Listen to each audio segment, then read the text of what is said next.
Prime Minister Benjamin Netanyahu has publicly expressed heartfelt thanks to US President Donald Trump for standing by Israel during his presidency in ways that left a profound mark on the nation.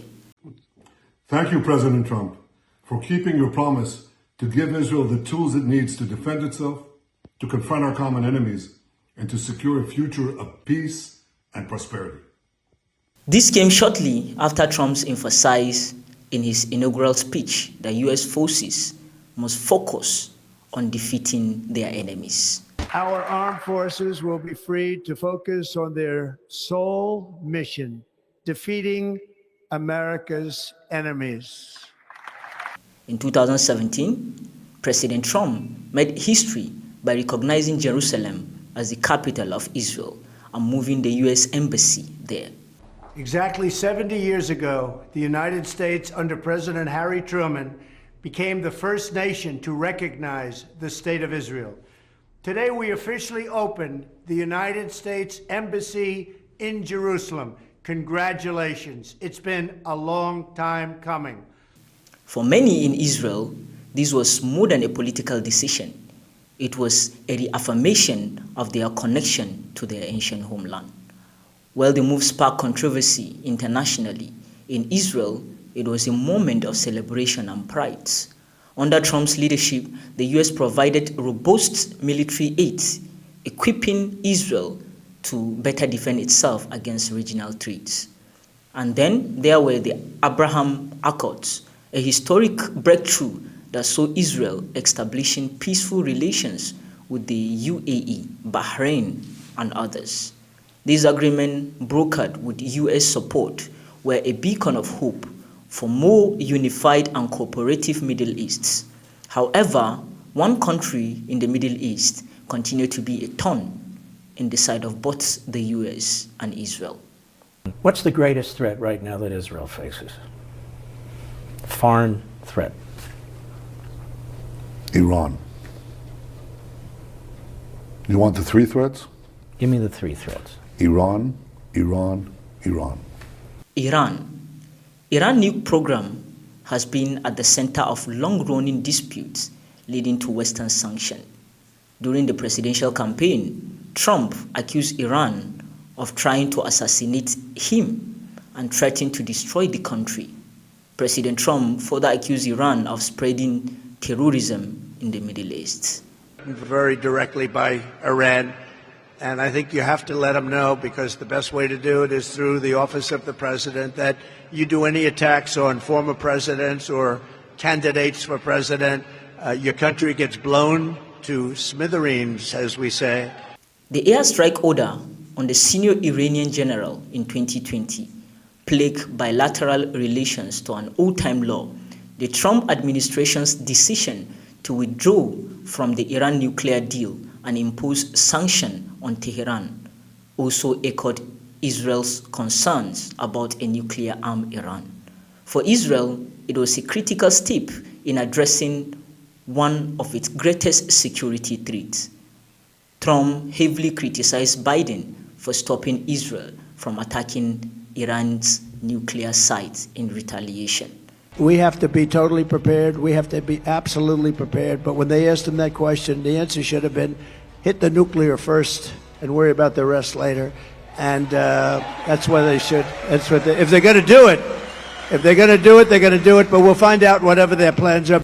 Now that he is back, many in Israel had assumed that Trump would back Israel in striking Iran nuclear site, or might even carry out such strike himself once in office.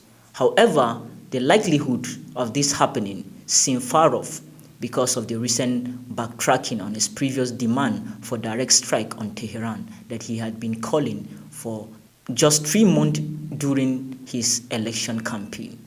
What do you think about Iran? Would you hit Iran? And he goes, as long as they don't hit the nuclear stuff. That's the thing you want to hit, right? I said, I think he's got that one wrong. Isn't that what you're supposed to hit?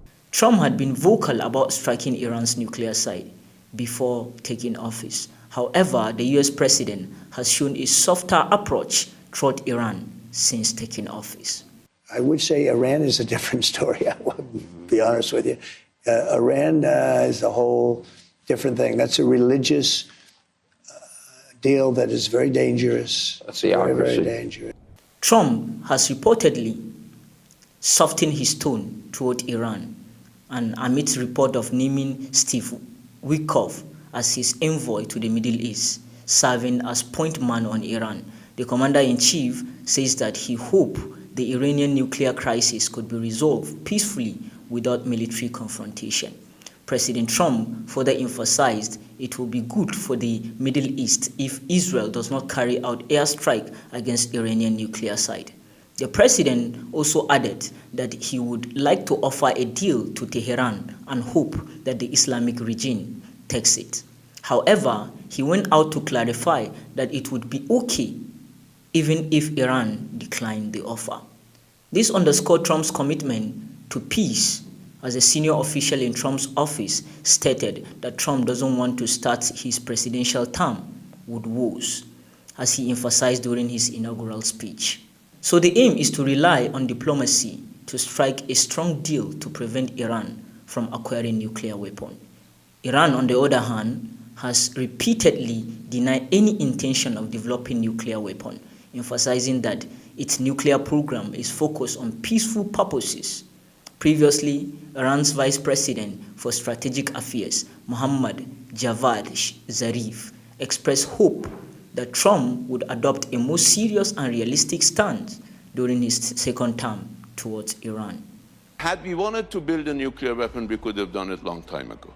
But a program to build nuclear weapons is not going to be like our program. You build nuclear weapons in hidden laboratories that are not subject to international inspection. After he withdrew from JCPOA, Iran has gained much more nuclear capability. I hope that this time around, a Trump 2 will be more serious, more focused, more realistic.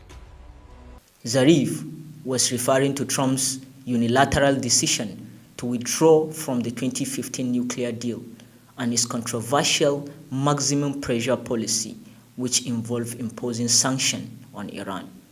In 2005, Iran's supreme leader, Ayatollah Ali Khamenei, banned making a nuclear bomb in a religious edict or fatwa in Arabic.